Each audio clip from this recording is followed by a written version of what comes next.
Hi കൂട്ടുകാരെ, നമസ്കാരം. ഇന്ന് വിജയത്തിൻ്റെ ദിവസമാണ്. കാർഗിൽ വിജയത്തിന് ഇന്ന് 1/4 നൂറ്റാണ്ട് തികയുകയാണ്. 25 വർഷം തികയുക. ആ 25 വർഷം തികഞ്ഞ ഇന്ന് നാം എല്ലാവരും ആഘോഷിക്കുമ്പോൾ ആ വിജയം നമുക്ക് നേടിത്തന്ന അതിൽ കുറച്ച് പേര് 527 ധീര ജവാന്മാര് ആ യുദ്ധത്തിൽ അവർക്ക് സ്വന്തം ജീവൻ നഷ്ടപ്പെടേണ്ടി വന്നു. നമുക്ക് വേണ്ടി, നമ്മുടെ ഇന്ത്യക്ക് വേണ്ടി സ്വന്തം ജീവൻ ബലിയർപ്പിച്ച ദേശാഭിമാനികളായ വീര ജവാന്മാർക്ക് കണ്ണീരിൽ കുതിർന്ന പ്രണാമം. നമുക്കായി, നമ്മുടെ ഇന്ത്യയുടെ സംരക്ഷണത്തിന് വേണ്ടി അഹോരാത്രം പണിയെടുത്ത നമ്മുടെ ഭാരതാംബ മക്കൾക്ക്, ഭാരതാംബയുടെ ധീരപുത്രന്മാർക്ക് ഒരിക്കൽ കൂടി ശതകോടി പ്രണാമം അർപ്പിക്കുന്നു. അവരുടെ സ്വന്തം ഫാമിലിയോ കുടുംബമോ അവർ നോക്കാതെ നാം വീട്ടിൽ കിടന്നുറങ്ങുമ്പോൾ, നമ്മൾ നല്ല ആഹാരവും കഴിച്ച് നമ്മൾ കിടന്നുറങ്ങുമ്പോൾ നമുക്ക് വേണ്ടി ഇന്ത്യയുടെ അതിർത്തിയിൽ മഞ്ഞോ വെയിലോ മഴയോ ഒന്നും നോക്കാതെ, ഉണ്ണാനോ ഉറങ്ങാനോ കഴിയാതെ നമുക്ക് വേണ്ടി കാവൽ നിൽക്കുന്നവരാണ് നമ്മുടെ ധീര ജവാന്മാർ. ആരെന്ത് പറഞ്ഞാലും നമ്മൾ ഇന്ന് ഇന്ത്യയിൽ ഒരു ഭയവുമില്ലാതെ ജീവിക്കുന്നു എങ്കിൽ അതിന് ഉത്തരവാദി അവിടെ നിൽക്കുന്ന നമ്മുടെ സൈനികരാണ്. വീട്ടിൽ നിന്ന് പോയി കഴിഞ്ഞാൽ തിരിച്ച് അവരുടെ വീട്ടിൽ വന്ന് എത്തുമെന്ന് പോലും അവർക്കറിയില്ല. കാരണം അങ്ങനെ ഒരു സ്ഥലത്താണ് അവർ നിൽക്കുന്നത്.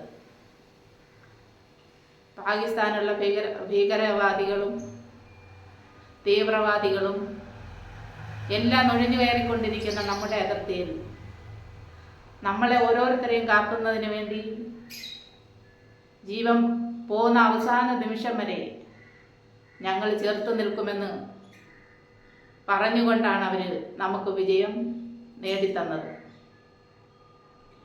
അതിലാണ് 527 ധീര ജവാന്മാർ ഇന്ന് നമുക്ക് നഷ്ടപ്പെട്ടിരിക്കുന്നത്.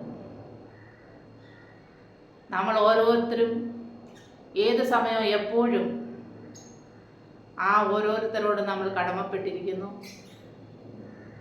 അതിനാൽ എല്ലാവരും ഇന്ന് ആ ധീര ജവാന്മാരുടെ മുന്നിൽ ഒരാദരാഞ്ജലി അർപ്പിക്കുന്നതിന് കുഴപ്പമില്ല, നിങ്ങൾക്കെല്ലാവർക്കും ആകാം. അതിർത്തേക്കാക്കാൻ ഈ സൈന്യങ്ങൾ പോയില്ലായിരുന്നു എങ്കിൽ ഇന്ന് ഇന്ത്യക്ക് എവിടെയായിരുന്നു സംരക്ഷണം? എല്ലാ തീവ്രവാദികളും കയറി ഇന്ത്യയെ ഇന്ന് ഛിന്ന ഭിന്നമാക്കി മാറ്റിയാണ്. നിങ്ങൾ ആ ഇന്ത്യയുടെ അതിർത്തിയിൽ പോയി നോക്കണം, അപ്പോഴറിയാം ഓരോ ജവാന്മാരും അനുഭവിക്കുന്ന കഷ്ടതകൾ. അവർക്കത് കഷ്ടമല്ല, അവർ സന്തോഷത്തോടെയാണ് അത് നിറവേറ്റുന്നത്.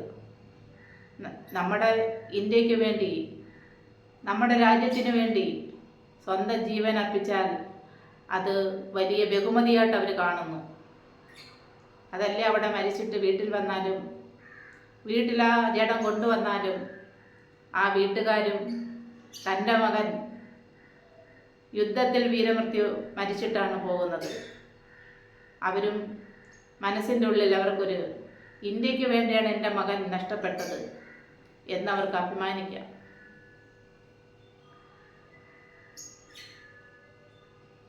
അപ്പോൾ നമ്മൾ ഏത് സമയവും നാട്ടിലെപ്പോഴും അങ്ങോട്ടും ഇങ്ങോട്ടും കുത്തി കൊന്ന് നടക്കുമ്പോൾ, അടിയും പിടിച്ച് നടക്കുമ്പോൾ നിങ്ങൾ ഇന്നിവിടെ അടിയും പിടിയും നടത്തുന്നതിന് കുറേ പേര് അവിടെ നിന്ന് നമ്മളെ സംരക്ഷിച്ചു കൊണ്ടിരിക്കുന്നത് കൊണ്ടാണെന്ന് ഓർക്കണം. എത്ര കുടുംബത്തിനാണ് അവരുടെ മക്കളെ, അവരുടെ ഹസ്ബൻഡിനെ നഷ്ടമായത്? ആർക്കു വേണ്ടി?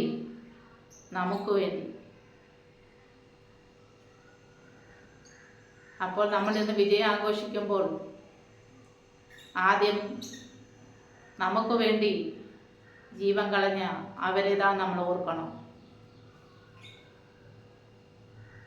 ഭാരതാംബയുടെ മണ്ണിൽ ഒരു ഭീകരവാദികൾക്കും നുഴഞ്ഞു കയറാൻ ഞങ്ങൾ അനുവദിക്കത്തില്ലെന്ന് അവർ ദൃഢനിശ്ചയമെടുത്തുകൊണ്ടാണ് അവിടെ കാവൽ പടന്മാരായിട്ട് നിൽക്കുന്നത്.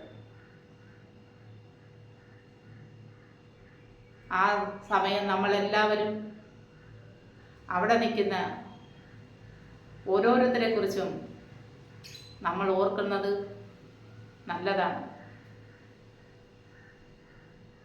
നമ്മൾ ഓരോന്നിനും ഇറങ്ങി പുറപ്പെടുമ്പോൾ നമ്മൾ ചിന്തിക്കണം, ആ അതിർത്തിക്കാക്ക ഇന്ന് ഈ ജവാന്മാരില്ലായിരുന്നു എങ്കിൽ നമ്മൾ ഓരോരുത്തരുടെ അവസ്ഥ എന്തായിരിക്കുമെന്ന്. അവർ തൻ്റെ ജീവൻ പോലും കൊടുത്ത് അവിടെ നിന്ന് നമ്മളെ കാക്കുമ്പോൾ നമ്മളിവിടെ വെട്ടും കുത്തുമായിട്ട് നടക്കുക.